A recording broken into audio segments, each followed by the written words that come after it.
Advocate جمال ناصر شہر کا مہنگا ترین وکیل تھا جس نے قتل کے کئی ملزموں کو بری کروایا تھا۔ ایک بیوہ کی 14 سالہ بیٹی کو 3 لڑکوں نے زیادتی کے بعد قتل کر کے نہر میں پھینک دیا تھا۔ تفتیش کرنے کے بعد پولیس نے ان 3 مجرموں کو گرفتار کیا۔ لڑکوں کے وارثوں نے جمال ناصر سے رابطہ کیا تو اس نے وارثوں کو تسلی دی کہ آپ کے بچوں کو کچھ نہیں ہوگا، جوانی میں بچوں سے اکثر ایسا ہو جاتا ہے، میں ان کو رہا کروا لوں گا۔ وکیل صاحب نے ان کے وارثوں سے 60 لاکھ روپے لے کر عدالت میں ان لڑکوں کو بے گناہ ثابت کیا اور بری کروایا۔ کیس کی کامیابی کے بعد وہ عدالت سے واپس جا رہے تھے کہ بیوہ اس کے سامنے آئی اور پھر بیوہ نے جھولی اٹھا کر وکیل صاحب کو بد دعائیں دینا شروع کی۔ وکیل صاحب نے مسکرا کر کہا کہ آج بد دعائیں دینے کا کوئی فائدہ نہیں، کیونکہ موسم کافی خراب ہے، تیری بد دعا پہلے آسمان سے ہی واپس آ جائے گی۔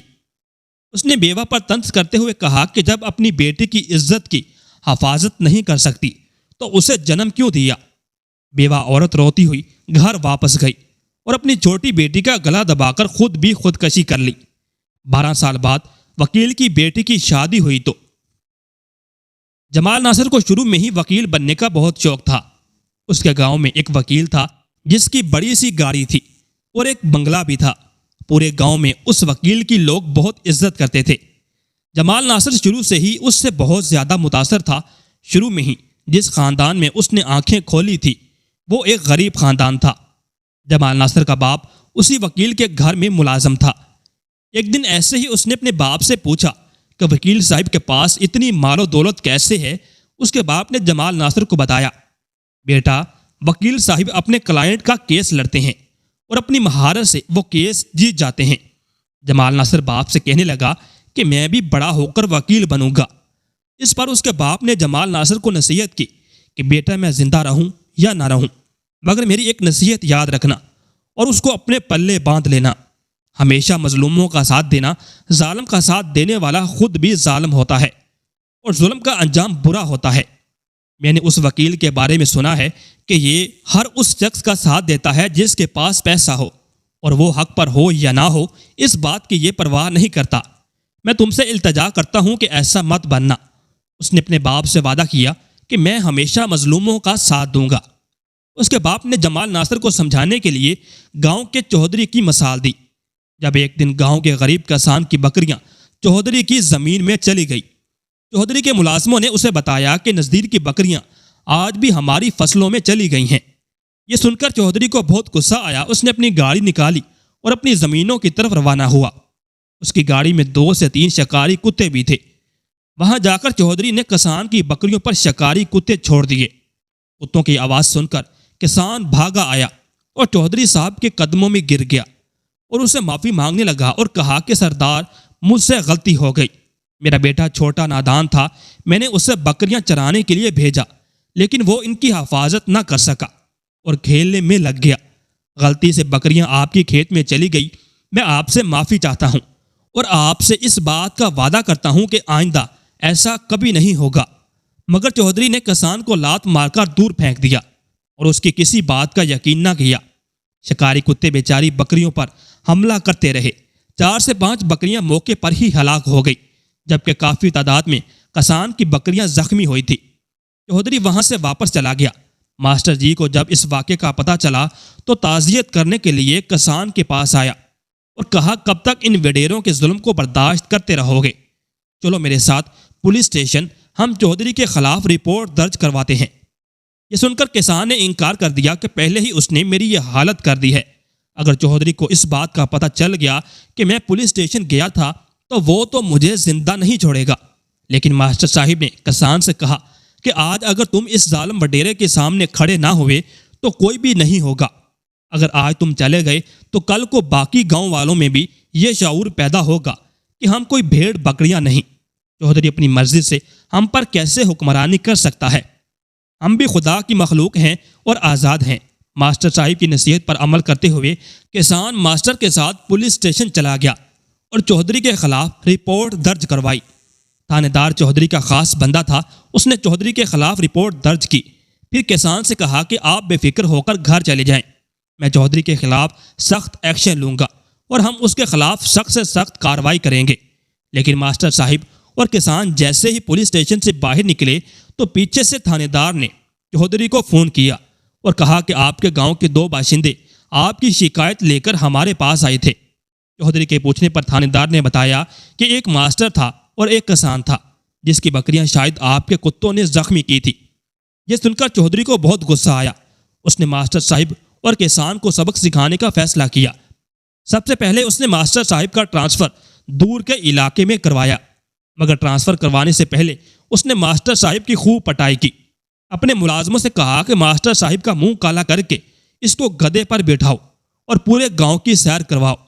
بیچارہ ماسٹر گدھے پر بیٹھ کر بے بس ہو کر آنسو بہا رہا تھا، لیکن اس کی کوئی مدد نہیں کر رہا تھا، حالانکہ وہاں ماسٹر صاحب کے طالب علم بھی تھے جو سر جھکائے کھڑے تھے اور صرف تماشا دیکھ رہے تھے۔ اس کے بعد چودھری نے ماسٹر صاحب سے کہا، او ماسٹر دیکھ لے، اپنے علم کی کرامات گاؤں کے آدھے نوجوان آپ سے تعلیم حاصل کر چکے ہیں، لیکن آپ کو اس حالت میں دیکھ کر وہ تمہاری مدد نہیں کر سکتے، اور باقی لوگوں کی طرح یہ سب بھی تماشا دیکھ رہے ہیں۔ تو جیسے ماسٹر صاحب کے علم کی کوئی قدر نہیں، بس پیسہ اور طاقت کا کھیل ہے۔ میرے پاس پیسہ ہے اور طاقت، اور اسی طاقت سے میں پورے گاؤں کو خرید سکتا ہوں۔ نہ صرف گاؤں کو خرید سکتا ہوں بلکہ ان کی غیرت اور ان کے ضمیر کو بھی خرید سکتا ہوں۔ گاؤں والے میرا کچھ نہیں بگاڑ سکتے۔ اس کے بعد چودھری نے ماسٹر صاحب کو گاؤں سے نکال دیا۔ ماسٹر صاحب نے جاتے وقت گاؤں والوں سے آخری خطاب کیا اور کہا کہ جس طرح آج تم لوگوں نے میرا تماشا دیکھا، کل ایک ایک کر کے سارے ایک دوسرے کا تماشا دیکھو گے۔ ظالم کے خلاف آپ سب جتنی دیر سے کھڑے ہوں گے اتنا ہی زیادہ تم لوگوں کو نقصان ہوگا۔ اس واقعے کے بعد کوئی استاد اس گاؤں میں پڑھانے کے لیے نہ آیا اور کئی سالوں سے وہ اسکول ویران پڑا رہا۔ جمال ناصر نے جب یہ سنا تو باپ سے پوچھا، تو پھر چودھری کا انجام کیا ہوا؟ اس کے والد نے بتایا کہ کچھ عرصہ بعد چودھری کو فالج کا اٹیک ہوا تھا۔ اس کے علاوہ وہ ایک ایسی بیماری میں مبتلا ہو چکا تھا جس کی وجہ سے وہ پانی نہیں پی سکتا تھا۔ حالانکہ وہ پیاسا ہوتا تھا، لیکن جب بھی وہ پانی پیتا تو پانی سیدھا پیٹ میں جمع ہو جاتا اور اس کا پیٹ پھول جاتا اور اسے شدید درد ہوتا۔ بیٹا، میں نے وہ دور بھی دیکھا ہے جب چودھری کا اس پورے گاؤں میں راج اور دبدبہ تھا۔ کوئی شخص چودھری کے خلاف بول نہیں سکتا تھا۔ جو بھی چودھری کے خلاف بولنے کی کوشش کرتا تو وہ اسے سبق سکھاتا اور اس پر ایسا ظلم کرتا کہ وہ دوبارہ چودھری کے خلاف کھڑا نہ ہو پاتا۔ مگر میں نے اپنی آنکھوں سے اس کا انجام بھی دیکھا۔ اس کا عبرتناک انجام دیکھ کر ہر کوئی اپنے کانوں کو ہاتھ لگاتا تھا۔ مال و دولت ہونے کے باوجود وہ نہ کچھ کھا سکتا تھا اور نہ پی سکتا تھا، جبکہ وہ زندہ تھا، لیکن خوراک کی نالیوں کے ذریعے غذا پہنچتی تھی اور وہ تڑپتے ہوئے بستر پر 5 سال تک زندہ رہا۔ موت اس سے روٹھ چکی تھی، حالانکہ وہ موت مانگتا تھا۔ اس کے درد کی آوازیں پورا گاؤں سنتا اور سارے گاؤں والے یہی دعا کرتے تھے کہ یہ کب مرے گا تاکہ ہم چین کی نیند سو سکیں۔ لہٰذا میں تمہیں بھی یہی نصیحت کروں گا، کبھی ظالم مت بننا، نہ ہی ظالم کا ساتھ دینا، کیونکہ ظالم کا ساتھ دینے والا بھی ظالموں میں ہی شمار ہوتا ہے۔ جمال ناصر نے اپنے باپ سے وعدہ کیا کہ میں ہمیشہ مظلوموں کا ساتھ دوں گا۔ LLB کرنے کے بعد وہ ایک کامیاب وکیل بن گیا۔ تھوڑے ہی عرصے میں اس نے شہرت کما لی، اتنی شہرت کہ پورا شہر اس کے نام سے واقف تھا۔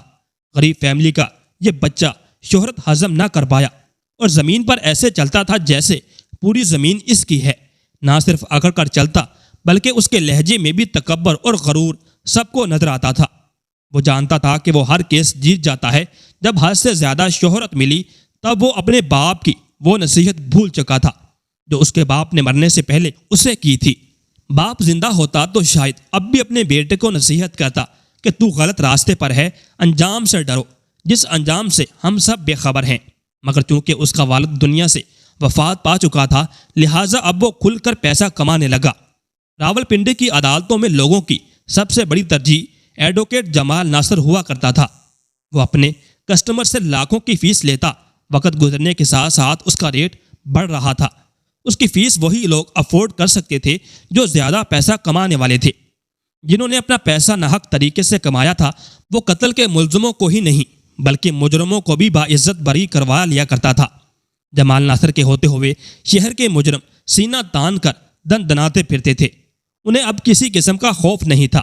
وہ جانتے تھے کہ وہ آزاد ہو ہی جائیں گے، کیونکہ جمال ناصر کو پیسہ دے کر وہ کیس جیت جاتے تھے اور پھر ایک دن گاؤں کے بڑے بزرگ اس کے پاس آئے تھے اور کہا بیٹا وقت بدل جاتا ہے، حالات ہمیشہ ایک جیسے نہیں رہتے، تم خدا کا خوف کرو، تمہارا باپ ایک شریف نیک انسان تھا مگر تم نے کئی مجرموں کا کیس لڑا اور انہیں بری بھی کروا دیا، تم ان ظالموں کا ساتھ دے کر مزید انہیں طاقتور بنا رہے ہو۔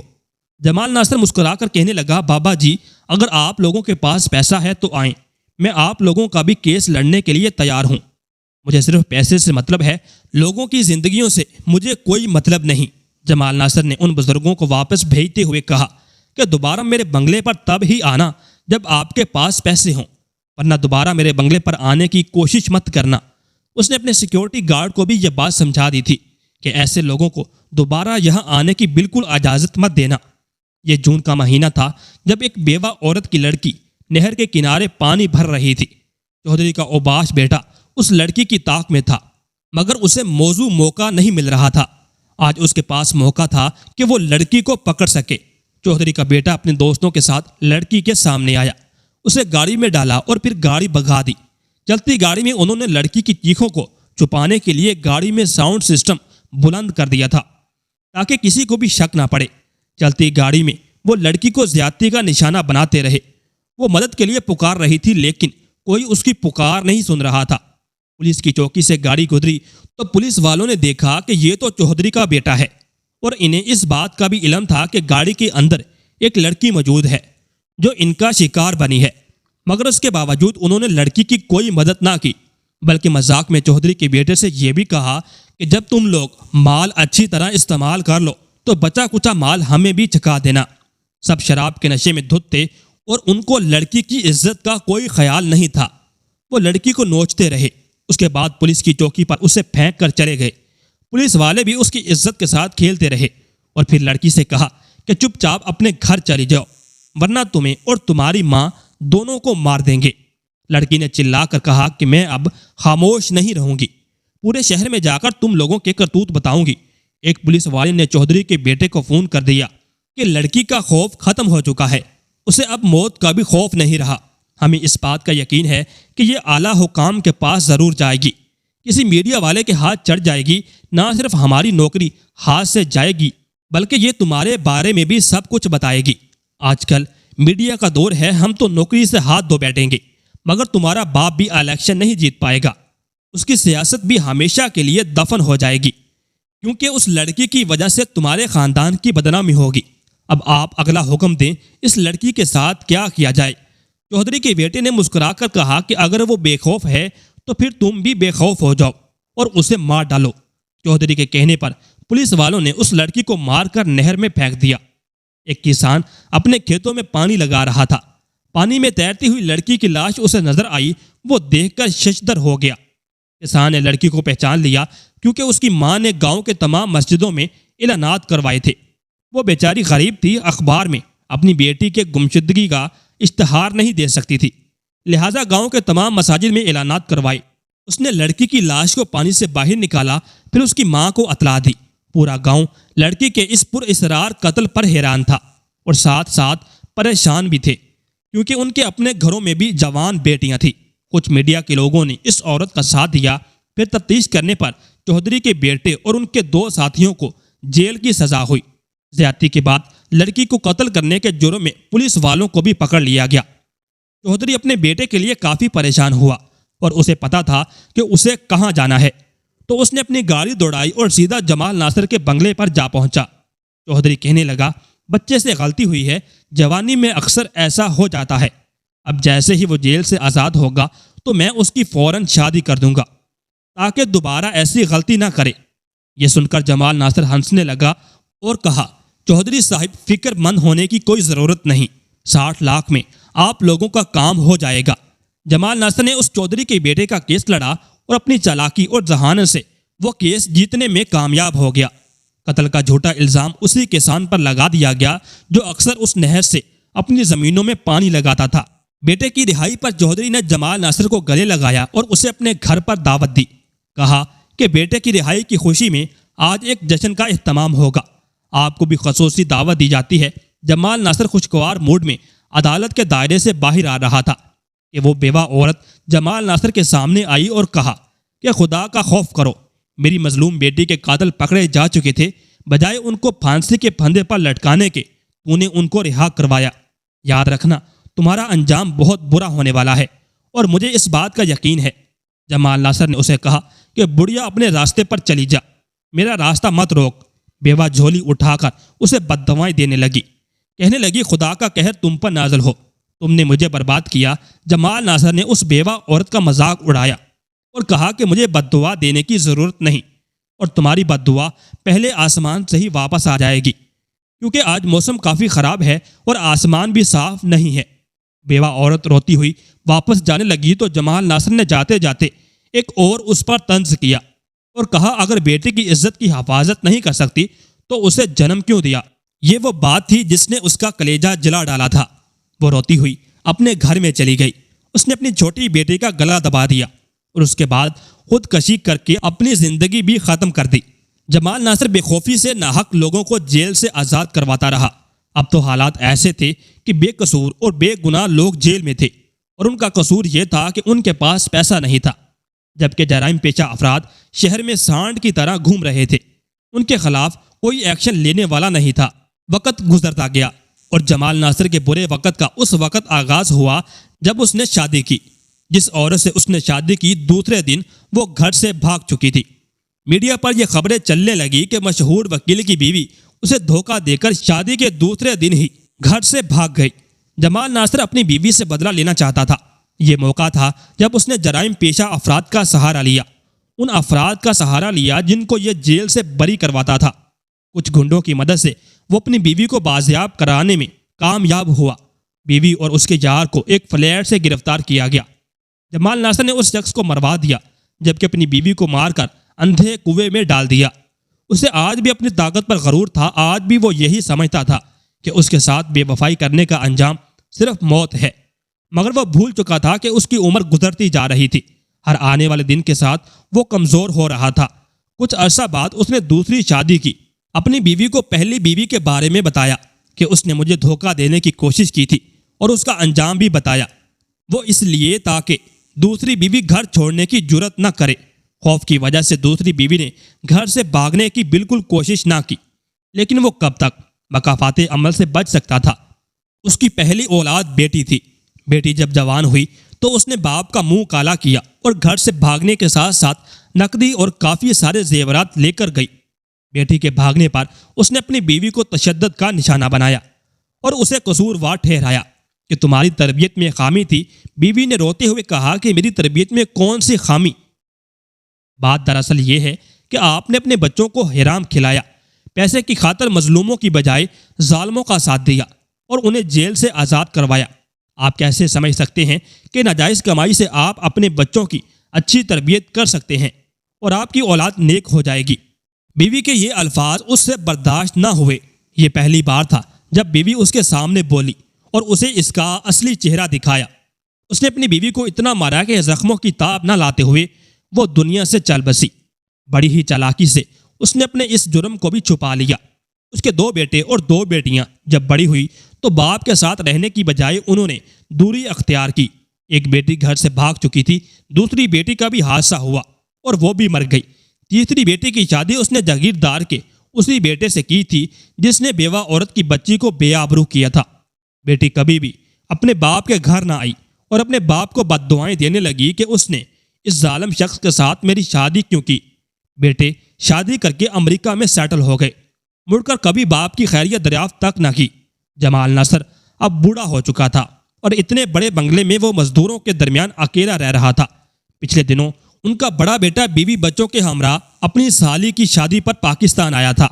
رشتہ داروں نے اسے شرمندہ کر کے اپنے والد صاحب سے ملنے کے لیے مجبور کر دیا اور وہ اپنی بیوی بچوں کے ہمراہ باپ کے ساتھ ملنے کے لیے گھر چلا آیا۔ اس کے باپ کے کمرے سے شدید بدبو آ رہی تھی کیونکہ رات کو وہ ٹوائلٹ نہیں جا پاتا تھا۔ ملازمین کو آواز دیتا تو وہ انسنی کر دیتے اور یوں پیشاب بستر پر نکل جاتا۔ بستر دھونا تو دور کی بات، ملازمین بستر بدلنا بھی مناسب نہیں سمجھتے تھے۔ یوں وکیل صاحب اسی بدبودار گیلے بستر پر زندگی گزار رہے تھے۔ جب اس کا بیٹا کمرے میں داخل ہوا تو ناک پر رومال رکھ کر بنا باپ سے ملے واپس مڑ گیا، کیونکہ وکیل صاحب کی بینائی جا چکی تھی اور وکیل صاحب کو اب کچھ نظر نہیں آتا تھا۔ لہٰذا اس کا بیٹا باہر گیا اور سیکیورٹی گارڈ کو کچھ سمجھایا اور کمرے کے اندر داخل کیا۔ خود ناک پر رومال رکھے دروازے کی دہلیز پر کھڑے ہو کر باپ کو سلام کیا اور اپنی جگہ ملازم کو آگے بڑھا دیا۔ ملازم نے جا کر بوڑھے وکیل کو گلے سے لگایا اور بوڑھا بیچارہ نوکر کو ہی اپنا بیٹا سمجھ کر چومتا رہا۔ بعد ازاں بیوی بچوں کی باری آئی تو بیوی بچے بھی اسی طرح دروازے کی دہلیز پر کھڑے رہے اور ملازمہ اور اس کے بچے وکیل صاحب کی بہو اور پوتے پوتیاں بن کر ان کو ملتے رہے۔ وکیل صاحب انہیں اپنا خون سمجھ کر دعائیں دیتے رہے۔ زیادہ سے زیادہ 10 منٹ وکیل کا بیٹا اور بہو گھر میں رکے اور پھر نکل گئے۔ نہ انہوں نے جاتے ہوئے باپ کو الوداعی نظر سے دیکھا، نہ ہی کوئی بات کی۔ جن لوگوں کو وہ بہو بیٹا پوتے پوتیاں سمجھ رہا تھا وہ در حقیقت ان کے گھر کے ملازمین تھے، کیونکہ ان کے بیٹے تو باپ کے قریب جانا بھی مناسب نہیں سمجھتے تھے۔ بیٹے کے اس رویے کو اپنانے میں کسی اور کا نہیں بلکہ وکیل صاحب کا اپنا ہی ہاتھ تھا۔ اس کہانی سے سب سے پہلی چیز یہ سمجھ آئی کہ مال اور اولاد آزمائش اور فتنہ کیسے بنے۔ دوسری چیز یہ سمجھ آئی کہ پیشہ کوئی بھی ہو مگر ظالم کا ساتھ کبھی نہ دو۔ تیسری بات یہ سمجھ آئی کہ اپنی اولاد کو رشتوں سے محبت اور دوسروں کا احترام کرنا سکھاؤ۔ ان کے دل میں کبھی دولت اور عہدے کی لالچ پیدا نہ کرو۔ یقیناً یہ تینوں کام وکیل صاحب نہ کر سکے، مگر میری خواہش ہے کہ اس واقعے کو پڑھنے اور سننے والے ضرور اس حقائق کا خیال رکھیں قبل اس کے کہ بہت دیر ہو جائے۔ وکیل صاحب کا وقت تو اب گزر گیا مگر ہمارا اور آپ کا وقت ابھی موجود ہے۔ ناظرین، آپ کو آج کی ہماری یہ کہانی کیسی لگی؟ کمنٹ باکس میں اپنی قیمتی رائے کا اظہار ضرور کیجیے گا۔ ویڈیو پسند آئے تو ویڈیو کو لائک اور دوسروں کے ساتھ شیئر ضرور کریں۔ مزید اس طرح کی سبق آموز کہانیاں اور واقعات سننے کے لیے ہمارے چینل ایمان ٹی وی کو ضرور سبسکرائب کریں۔ شکریہ۔ اللہ حافظ۔